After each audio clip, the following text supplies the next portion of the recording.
It's a big day. I was unaware. I know. Of this birthday. I know. It's not in my calendar for some reason. I mean, why do you suppose that is? Why? I don't know. Here's a guy who's really made an impact on our world. He really has. You know? He really, and he's 95 years old. Wow. You know, he's outlived almost all of the people that tried to stop him, and to be honest, most of the economies that he tried to collapse. So it's nice. And so I just wanted to just say, happy birthday, George Soros. I mean, I know we've had our quibbles. You threatened my life once. I've called you spooky dude. But let's put all that aside. I mean, you have toppled a few currencies just for sport. You have funded enough political movements all over the world to keep small nations in coups for over a century now, and you've turned philanthropy into a really terrifying word. You're like, wait, the Soros Foundation is behind this? I mean, it's kind of neat. You take people's breath away when we talk about philanthropy, which is nice. And somehow or another, you have learned how to blame everything from inflation to a collapsing society on the people who are pointing out the involvement, your involvement in our ever-collapsing world. Or, if you can't pin it on them, it's the weather. So you've got that. And, George, all of this time, all of the hard work, here you are at 95, and to see it all come apart at the very end, to see it all collapse, it's got to be hard. It's got to be hard. But the good news is, most of it is coming because, unlike you, I know people are good and smart and even decent, and in the end, the good guys win. Kind of like they did in World War II. Remember, I think you were a young teenager when you threw your lot in with the Nazis. I know, you didn't have a choice, and I actually believe that. You didn't have a choice. I probably would have done the same thing if I were your age, and I mean that honestly. However, what has always puzzled me is if I would have made that choice, I think I would have had, I don't know, more than just a fleeting moment of reflection on that, maybe... what always puzzled me is that you have never once, in your own words, looked back on that and had a second of guilt or regret. I mean, I think I have this right. You took and sold the goods of homes that were taken by the Nazis from the Jews. They took the Jews to the death camps, and you cleaned out the houses and sold the valuables, which is weird that you have no regrets or reflections on that. Didn't even think about it. Never gave it a second. That was weird. And I was shocked to hear you say that when you were on 60 Minutes and they asked you about that. Now, my follow-up question would have been, have you ever been diagnosed as a psychopath? But they didn't ask that question, and probably didn't have to, because it became very clear that you indeed were a psychopath when you spoke about how when you, quote, do these little experiments with countries and currencies that you collapse, you know that people are hurt, but you find it, and still quoting, I don't know, fun. Wow. That's a different kind of fun there that I've never really understood at all. But, George, people say the measure of a man, a mark of a man's life, is the good that he leaves behind. And in your case, that good is still looking for a GPS signal. Haven't found it, but I'm sure we will. And it's sad to think now that you're 95. Again, happy birthday, George. And I mean that sincerely. Now at 95, to think that all of your wildly, strangely young girlfriends are now clearly only with you for the money, and they might be losing some interest because the way your son is handling your money, that may be gone fast as your girlfriend's. You know what I mean?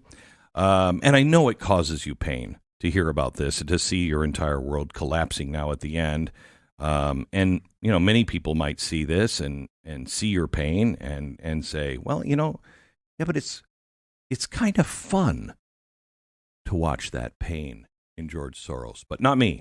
Now, I've called you spooky dude. And if it wasn't for the spooky dude good looks, of your son, Alex, I'd wonder, and maybe you have wondered this, is he really your son? Because he's nothing like you.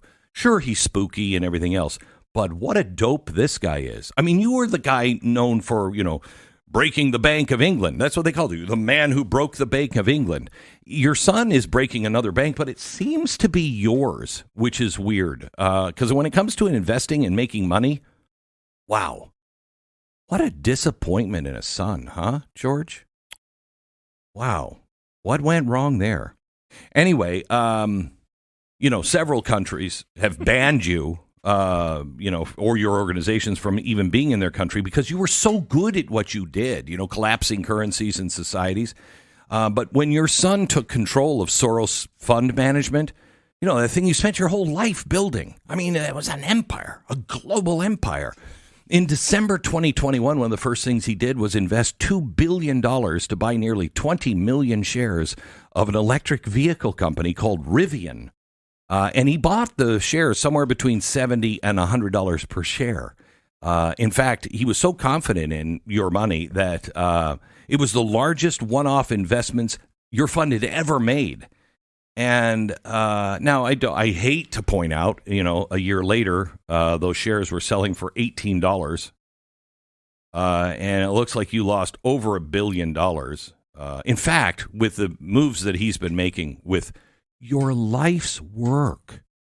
Wow.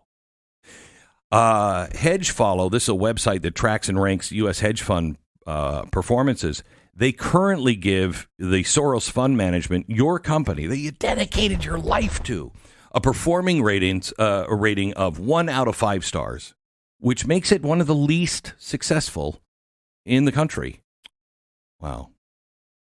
And another reason I wonder if he's your son is, you've always prided yourself on being the man in the shadows that never anybody could ever point to. You know what I mean? But your son is so filled with pride. Pride, something follows pride. I can't remember that saying. I should look that up. But anyway, happy birthday, George.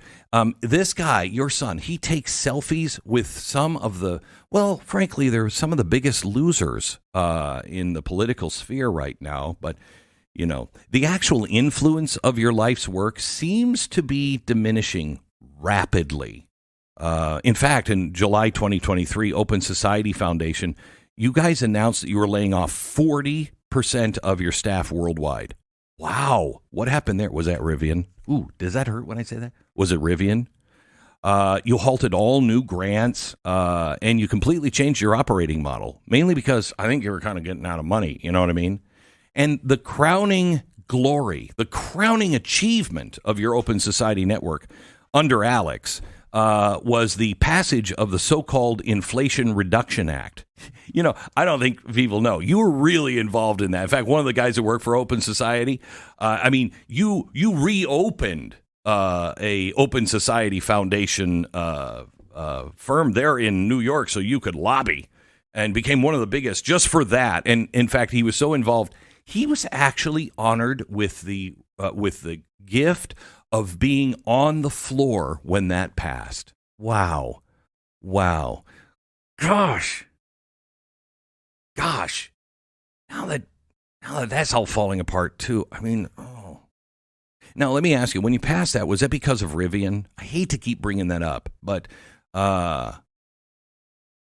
the reason why I say that, at the same time your son was doing that, your son was spending at least $4 million on Stacey Abrams' failed gubernatorial campaign. And you would think to yourself, who would be this stupid? Certainly not George Soros' son. He's really, really smart. Why would he do that?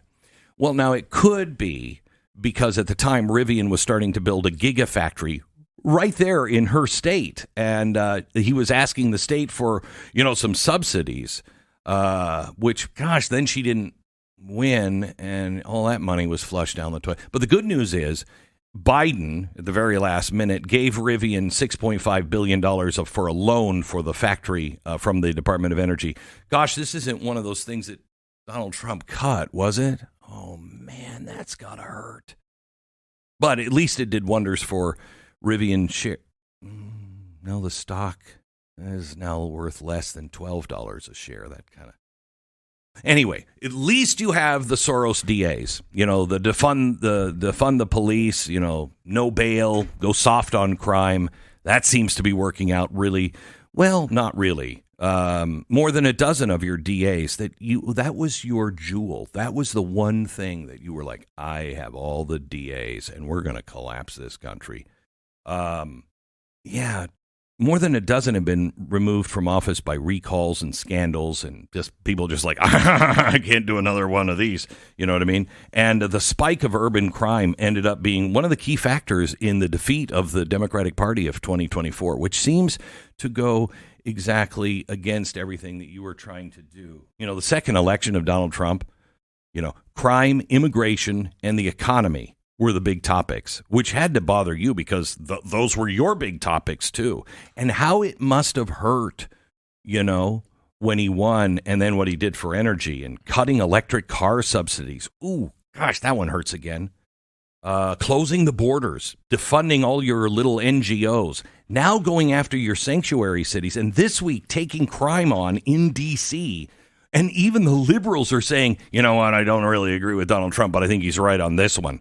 Man, I would imagine the mental torture of a 95-year-old man who is just, you know, just trying to make it to the pudding in the afternoon, to see your world fall apart. That torture must be relentless. But, I mean, if I'm going to be honest, I kind of find it fun. Oh, now see. You see how that feels, George? When somebody doesn't recognize your pain, you might be thinking what I would be thinking. Glenn, are you a psychopath? You don't see the pain of others? No, I'm just doing a comedy monologue here, George. You actually meant that. So I wanted just to give you your perfect birthday present. And what do you get a guy who has everything? You know, you got to find something he doesn't have. And that's why I wanted to get you a soul. But I thought, no, he's already lost the one he had.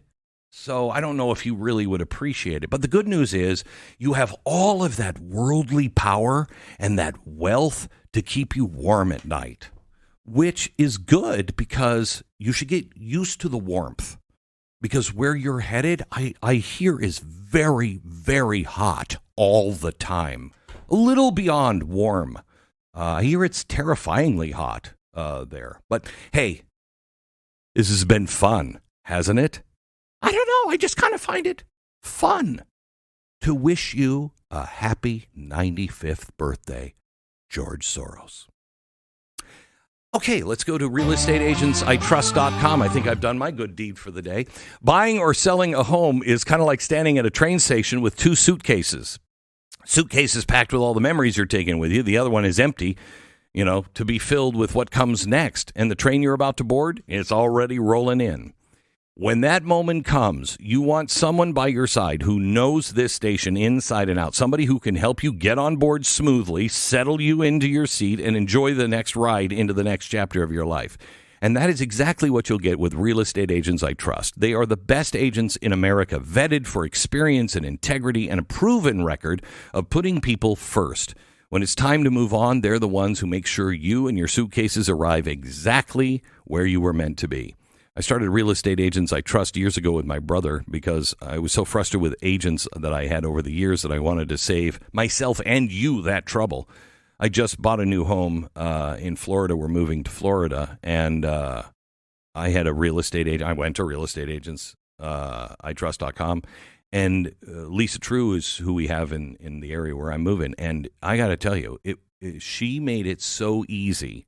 And she listened to us. It's exactly what I tell you I hope your experience is like. It was my experience.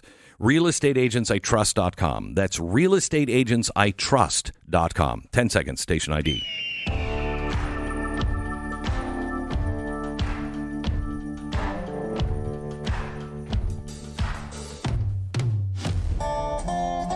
Gosh, Stu, I hope that wasn't too mean. Oh, no, that was really nice. I mean, right? You've had some political disagreements with George Soros that maybe many in the audience don't recall. Yeah. But your effort to step out and welcome him to a wonderful 95th birthday, which I believe was yesterday. Yeah, it was. Like, gosh darn it, I feel bad, too. I missed that. Yeah. That one hurts. But I think that's why you took an entire segment. The first segment of the show. I wanted to make sure that I got this out. It was interesting, too, as you were going through that. I was thinking about the 2016 election. And if you remember that election a little bit, Glenn, there was an incident, a very close election, down to the wire between Donald Trump and Hillary Clinton. And then there was this whole situation with an email scandal. Do you remember the email scandal that was around Hillary Clinton? Yeah. The one that's the ODNI report talked about and the annex talked about. Really big deal at the time and now. But at the time. Yeah. And it was, I don't know, like a week and a half before the election, there was this big FBI statement where they were reopening the investigation on her. Right. And I was thinking, where did that laptop come from? Right? Where did it come from? They found all these emails. And I remember it was Anthony Weiner. Oh. And then I remembered, who was Anthony Weiner married to at the time? Oh, gosh. I can't remember her last name because now it's Soros. That's where I was at. Because George Soros' son is now married to Uma Abedin. Yes, and Uma Abedin is right next to two of the worst losses in the history of the party he supported. Now his son's married to her. Yeah, what a coincidence! You gotta be proud. When birthdays are great. My son's birthday's today. He's having a wonderful day. It's not. I was very happy to hear it was not the exact same day as George Soros. But birthdays are great. You get presents. You go out to the restaurant. My son loves hibachi. I mean, maybe George is going out to that. And while he's at hibachi, and they're cutting up and they're doing the little onion thing. Yeah, where the volcano comes up, and then he hits the spatula against the thing, and it goes doot doot like it's a little train. Oh yeah, that's right. Yeah. When he's doing that, he can think about how all of the work he's put in has led to 2 devastating defeats in the past 3 elections. And all the work that he put into all those efforts that you highlighted, maybe he could take the time to understand that, this has all led to this potentially pathetic failure. Wow, I thought you were going somewhere else with that train analogy with George Soros and his history, but but no. Hey, listen, tonight it probably didn't sound that happy. No, last week we went over the ODNI report from Tulsi Gabbard and the Durham Annex, and we showed what wasn't reported by the media. We're getting answers to questions we've wanted for a long, long time. Well, we have a glimpse tonight into the deep state operation. Tonight, I'm putting it all together on 3 separate chalkboards. I'm going to show you the map of the deep state with the names, what it consists of, the levers of power that it wields, the names and organizations that operate inside it, and it is not theory anymore. It's fact. We connect the dots tonight on 3 chalkboards. You don't want to miss this one tonight. The Wednesday night special at 9 p.m. on Blaze TV. You can also find it on my YouTube channel, youtube.com/glennbeck. Secret documents reveal the entire deep state network. Tonight, you will see it for the first time. I don't know. I kind of find this a little, fun. This is Glenn Beck. There's a certain kind of silence you hear right before a bad decision, like when you're halfway up a ladder, hands full of wet, rotting leaves, and you realize, this is not going to end well. Whoa. You know what I mean? It's that moment where you're like, I shouldn't have done this one. Every year, it's the same battle. You promise you'll get to the gutters, get to the clog, but then, the next rainstorm hits and water overflows and you're back out there risking your neck for something that doesn't even stay clean very long. Leaf filter is how you end this cycle and get you off the whoa kind of ladder.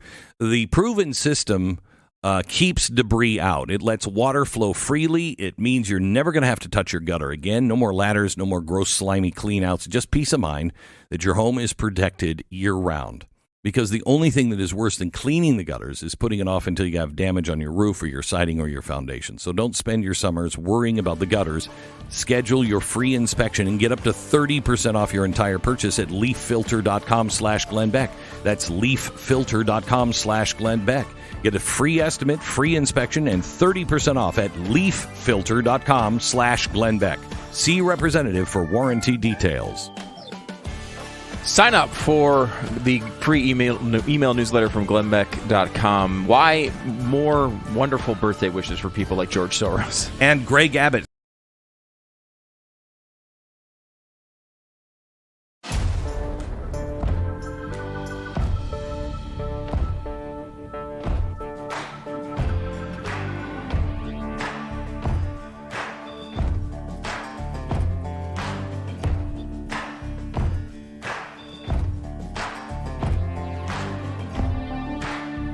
Welcome to the Glenn Beck program. We are excited to have Greg Abbott on, named one of the 100 most influential people in the world by Time Magazine in 2024.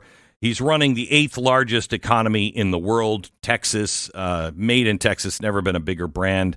We are home to more than 3 million small businesses that employ almost half of all working Texans. Texas led the way out of the 2008 recession, and it's leading the way again because the government doesn't tell everybody exactly what to do. It is a great place to run a business, and I think if he can get his property tax reform through, he will also make it a great place to live. It's getting a little expensive, but he knows that, and he's working on it. He's here to talk about the Texas redistricting. Looks like, at least, Governor, welcome to the program. Blaze News is reporting today, Texas redistricting standoff is over. They are returning to the state house. Is that true? Trust but verify. The Democrats say that they are coming back to put all this in context to make sure the audience knows what's going on. So the governor has the ability to call a special session that lasts 30 days. This one was scheduled to end early next week. But yesterday, the House and Senate agreed they were going to adjourn at the end of this Friday. And I said that I was going to call back another special session beginning immediately. And it was after that the Democrats, I think, learned that their fate was they were going to have to take up permanent residency in Illinois or California, wherever they were, if they did not come back. And that's when discussions began that they were going to be actually coming back. And so the word on the street and the word in the news is that they are coming back and they will be part of the special session that begins either on Friday of this week or Saturday of this week. But again, we'll see when and if they show up. We will be prepared.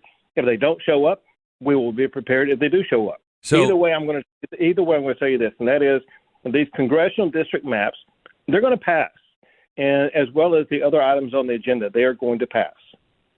That's good news. It's already passed in the Senate, as you know. But you believe you have enough votes in the House to pass it as well? Oh, we know we have enough votes in the House to pass it. To get something passed like this only requires a majority. Doesn't require two-thirds vote. And we have almost two-thirds of the Texas House made up of Republicans because we do not have actually two-thirds. It means that the one-third, a little bit more than one-third of the Democrats, they can break the quorum under current law. By the way, current law that needs to be changed. But that point aside, there will be plenty of votes to make sure that the map that passed out of the Texas Senate will also pass out of the Texas House. Gavin Newsom has just demanded that you stop your redistricting efforts. He said he was going to retaliate by adding 5 more Democratic seats in California to cancel out the 5 that Texas is going to add. He said, Governor Abbott, you are not entitled to 5 congressional seats. Any response to Gavin Newsom? Oh, my God. I'm questioning that. Yeah. A break. So for one, there's so many things wrong with that. In Texas, for us to redraw congressional lines and make sure that people in Texas are going to have the ability to vote for the Republican candidate of their choice in these congressional seats, all it requires is for the governor to call a special session on it and for a majority of the Texas House and Senate to vote on it. In California, they have to go through this complex constitutional process, which really means they would not even be able to get it done. Right. But that point aside, if they still really wanted to get something done, it's impossible because they are so gerrymandered in the first place. They have almost eliminated all Republican members of Congress out there. And Glenn, this is the biggest issue that surfaced because of this redistricting battle. And that is most Americans had no idea how much California, Illinois, New York, and Massachusetts had gerrymandered their states so that they had purged pretty much every Republican from the United States Congress.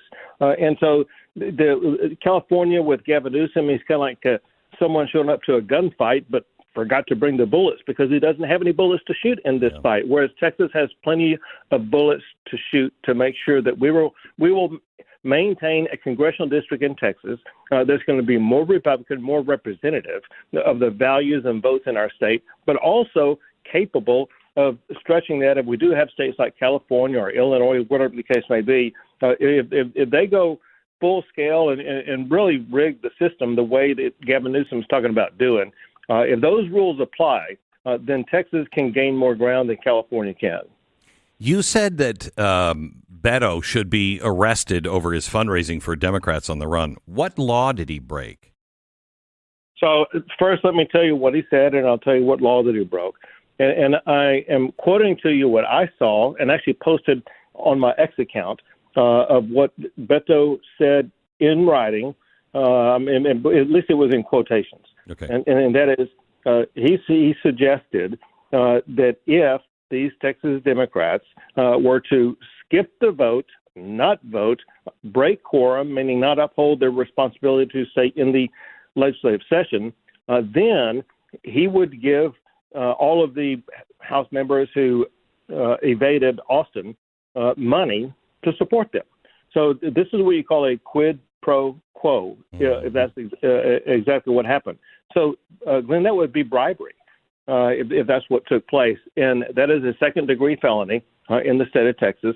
And I pointed it out in part for him, but really aiming the target at the Texas House members because it exposes these Texas Democrat House members who ran away to charges of bribery, but also that charge of bribery would be grounds for them to actually have forfeited their Texas House seat that was vacated and allow us to fill it. There were reports that Congresswoman Jasmine Crockett could lose her seat because of the new map. It would boot her out of her own current district. Please tell me that's not true. We think she's the best thing to happen to the Republican Party in a very long time.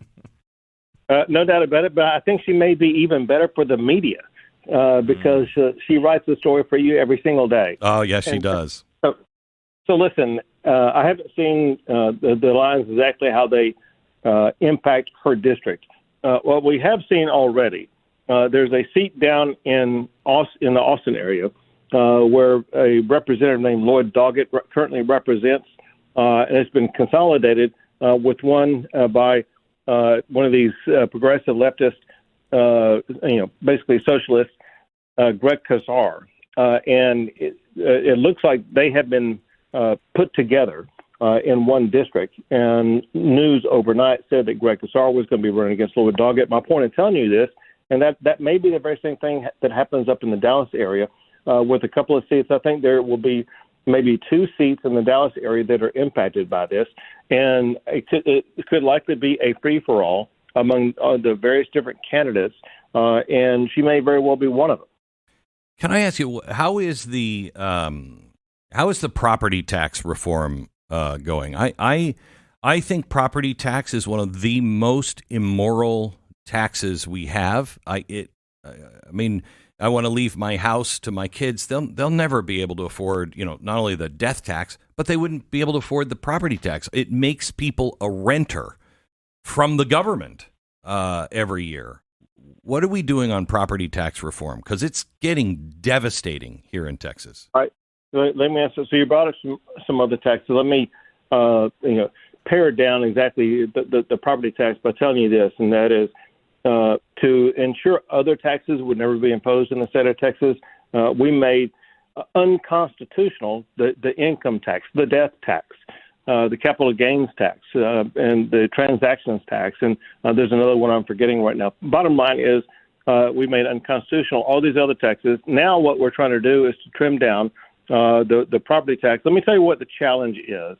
And the challenge is the state of Texas does not impose a property tax itself. Only local governments do. Horrible. And so when we strive as a state to pare down what local governments tax, we have only several options, and that is to increase the homestead exemption or to buy down that property tax rate.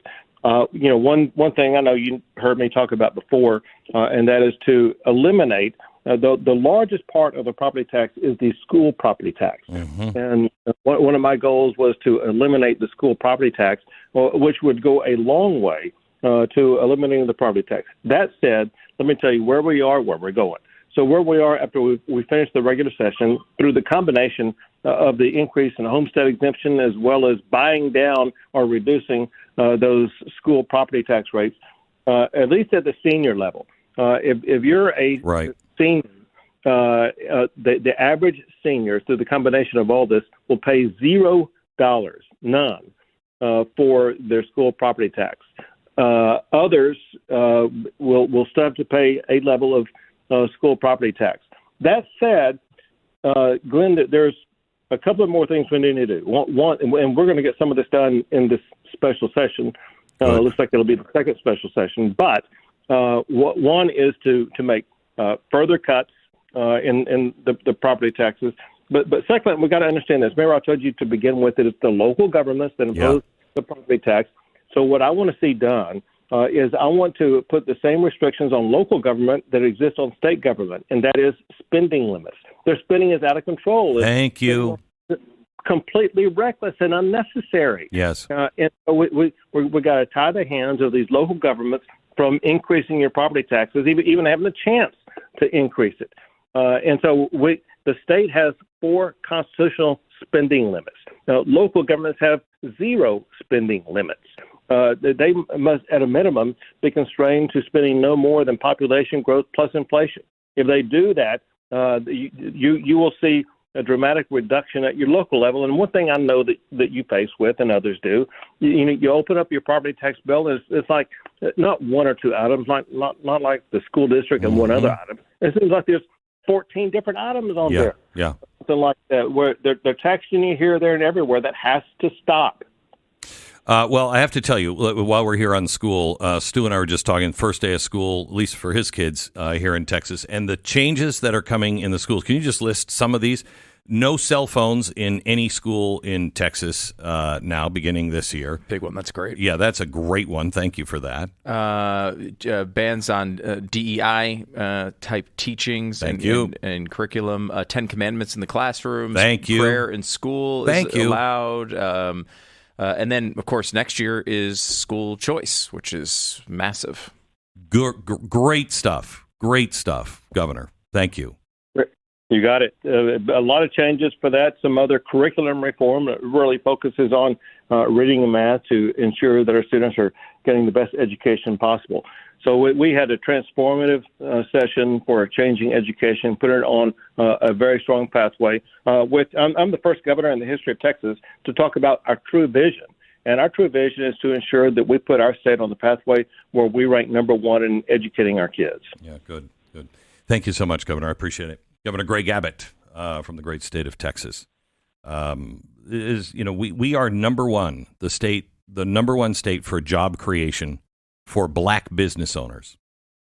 We are the number 1 state for Hispanic women business owners, veteran women business owners. Texas has become a place just because they don't get in your way. They're not doing anything special. They're just not doing anything. You know what I mean? They're just like, hey, you come to Texas, you want to start a business, be successful, and we won't crush you. That's why Texas is leading business. It is business in Texas succeeds because of Texas. All right, back in just a second. Let me tell you about Simply Safe.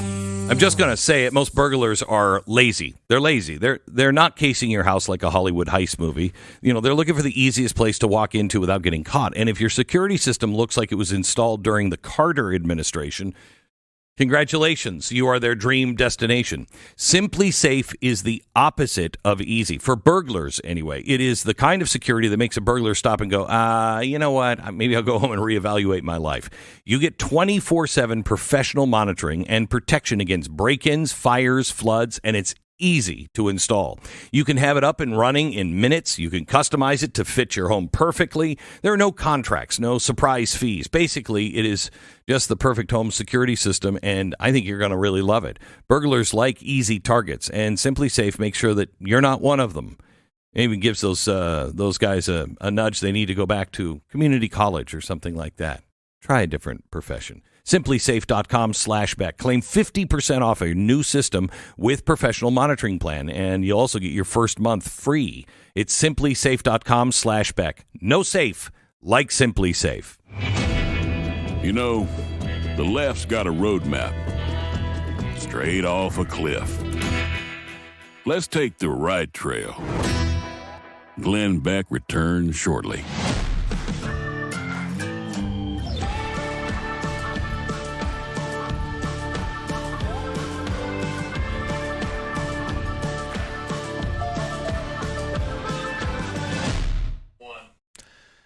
Maybe you tried all the protein powders on the market right now over the years, and it wouldn't surprise me if most of them have been a letdown. They didn't build the muscle that you were hoping for. They didn't give you more energy, and they didn't make sure your workouts were any better. Probably the only thing they really delivered was a wonderful chalky taste and a terrible stomachache. But the doctors at Brickhouse Nutrition can tell you why. Most of these powders use poor quality protein and cheap fillers that your body just doesn't use effectively. And that's why so many people are switching to Brickhouse Whey. It is bioengineered by doctors, not marketers, and it's built on a clean formulation that gives it superior bioavailability, which is a term I've heard, and I don't know what it means. They do, luckily. Your body can basically absorb this stuff and use it the right way. You get professional level results. You get more muscle growth. You get the strength. You get a leaner, more toned body, more energy than you thought possible, and faster recovery after every workout. And because it is lactose free, you don't deal with bloating or stomach upset, so you feel as good as you look. This is what protein powder is supposed to be, something that actually works. Switch to the new Brickhouse Whey for guaranteed results or your money back. It's thenewwhey.com. Thenewwhey.com. Use the promo code BLAZE for 20% off. The promo code BLAZE at thenewwhey.com, WHEY, thenewwhey.com. Get protein powder that you actually like, that actually works. It's thenewwhey.com. The promo code is BLAZE.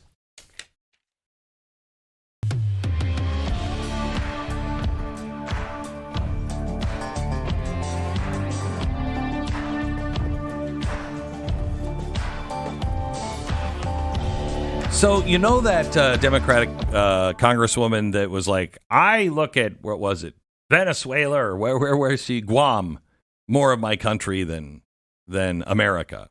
Remember?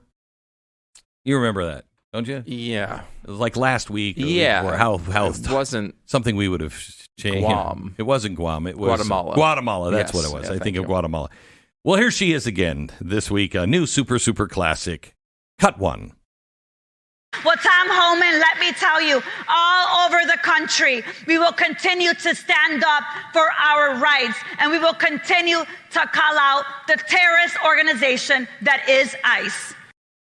The terrorist organization called ICE. Wow. By the way, she was born in Illinois, so. That's her real home, Guatemala, Illinois. Guatemala, Illinois. It's a wonderful city. It really, really is. It really is. She also went in saying being American means imagining reparations. I don't. Being American is imagining reparations. Yeah, So I can imagine them. So I can imagine I'm an them too. American. I can imagine. But be it's bad, our but- reckoning. It's our reckoning with colonialism. Stu. Oh, darn it. Yeah. Yeah. And when you say the word colonial, you don't think of anyone you've ever met in your whole life. No. You don't even think of your own relatives, you know, unless you came over on the Mayflower. But anyway, back in just a minute. This is Glenn Beck.